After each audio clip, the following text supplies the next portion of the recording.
Hello everyone, welcome to my YouTube channel Educational Board। मेरे प्यारे दोस्तों, आज से मैं इस चैनल पे न्यू सीरीज स्टार्ट करने जा रही हूँ जिसमें हम लोग क्लास 12 रेनबो पार्ट 2 बुक पढ़ेंगे। ये हमारी बुक रेनबो पार्ट 2 है। So let's move to chapter number 1।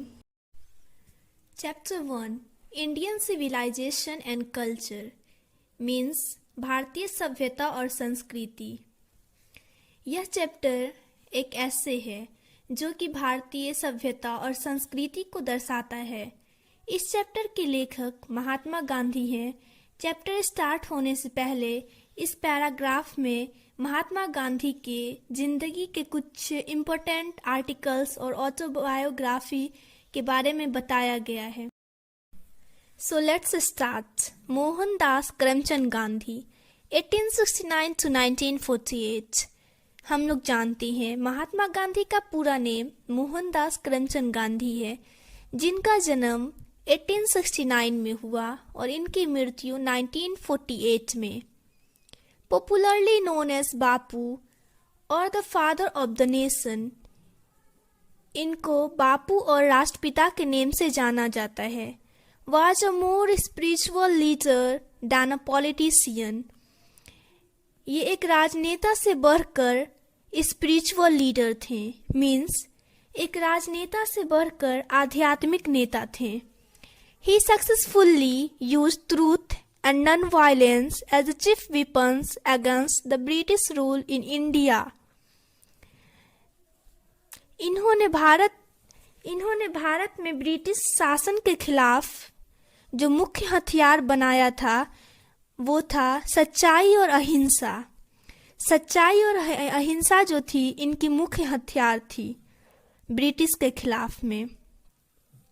And helped India gain independence, और भारत को स्वतंत्रता प्राप्त करने में मदद की थी। From 1915 till 1948 he completely dominated Indian politics. 1915 से लेकर 1948 तक ये पूरी तरह से भारतीय राजनीति पर हावी रहे। He died at the hands of a fanatic on 30 जनवरी 1948। 30 जनवरी 1948 को एक कट्टरपंथी के हाथों इनकी मृत्यु हो गई। His autobiography, My Experiments with Truth, and the numerous articles that he wrote for Young India and the speeches that he delivered on different occasions reveal him not only as an original thinker but also as a great master of chaste, idiomatic English। Means इनकी जो आत्मकथा है My Experiments with Truth और the numerous articles means, और ये जो young India के लिए आर्टिकल लिखे हैं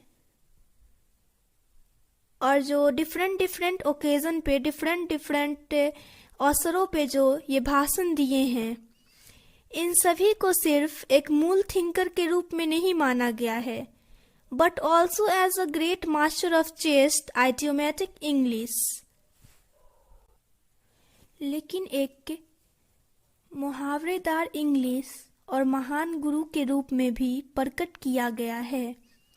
इन द फॉलोइंग एक्सट्रैक्ट, दिए गए एक्सट्रैक्ट में इंडियन सिविलाइजेशन एंड कल्चर, भारतीय सभ्यता और संस्कृति, Gandhi ji talks about the sound foundation of Indian civilisation which has successfully withstood The passage of time।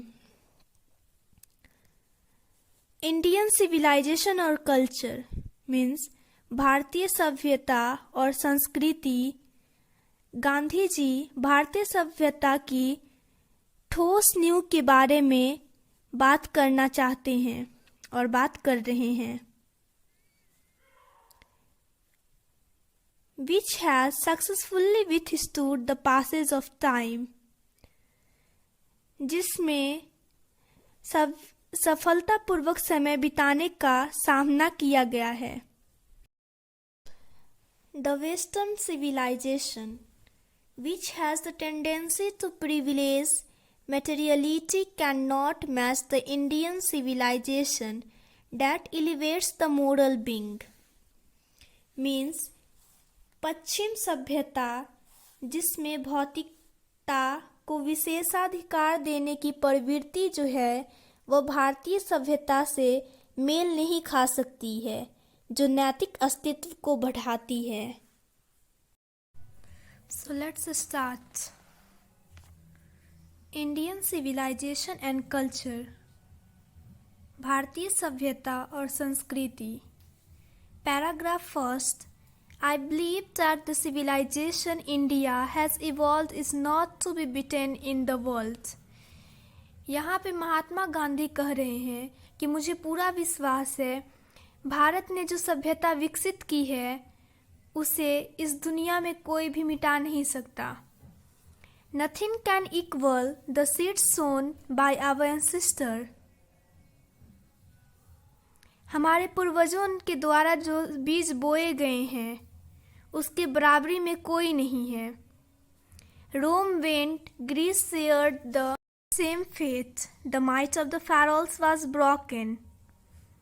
रोम चला गया, ग्रीस का भी वही हाल है और फिरौन की ताकत टूट गई। Japan has become westernised. Japan पश्चिमीकरण का होके रह गया। अब China nothing can be said. China का कुछ नहीं कहा जा सकता। But India is still somehow or other sound at the foundation. लेकिन भारत अभी भी किसी न किसी तरह अपनी नींव पर मजबूत है।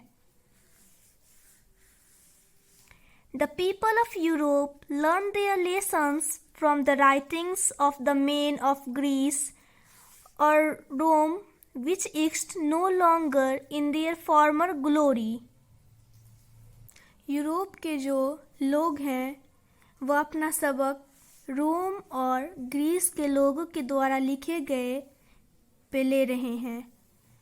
Which exist no longer in their former glory. जो अब उनके अपने गौरव में मौजूद नहीं है, उन्हीं से अपना पाठ सीख रहे हैं। In trying to learn from them, the Europeans imagine that they will avoid the mistakes of Greece and Rome. उनसे सीखने की कोशिश में यूरोपियन जो हैं सो यूरोप के लोग जो हैं सो वो ऐसा सोचते हैं कि ग्रीस और रोम की गलती से बच रहे हैं। Such is their pitiable condition. यह उनकी दयनीय स्थिति है। Paragraph second. In the midst of all this India remains immovable and that is her glory. इन सब के बीच भारत जो है सो अभी तक अचल है और यही इसकी महिमा है। It is a charge against India that her people are so uncivilised, ignorant and स्टॉलिड.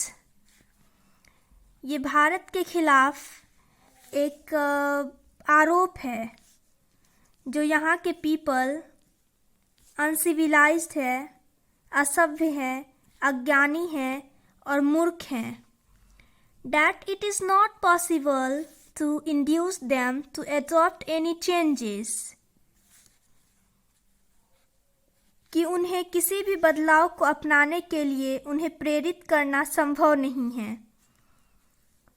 It is a charge really against our merits.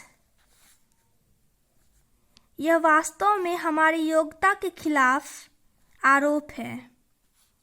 What we have tasted and found through on the anvil of experience. हमने अपने अनुभव के आधार पर जो भी परीक्षण किया है उसे बदलने की हिम्मत नहीं है।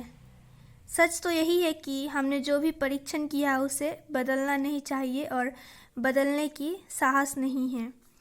We dare not change means हम लोग को साहस नहीं है इसे बदलने का। Many trust their advice upon India. कई लोग अपनी अपनी सलाह भारत पर थोपते हैं। एंड शी रिमेन्स स्टडी, और भारत जो है सो स्थिर रहता है। This is her beauty, Bharat की यही सुंदरता है। It is the sheet anchor of our hope, ये जो है सो हमारे भारत की सीट एंकर है, मीन्स चादर है, भारत की यही आशा की चादर है। Thanks for watching, to be continue for next part.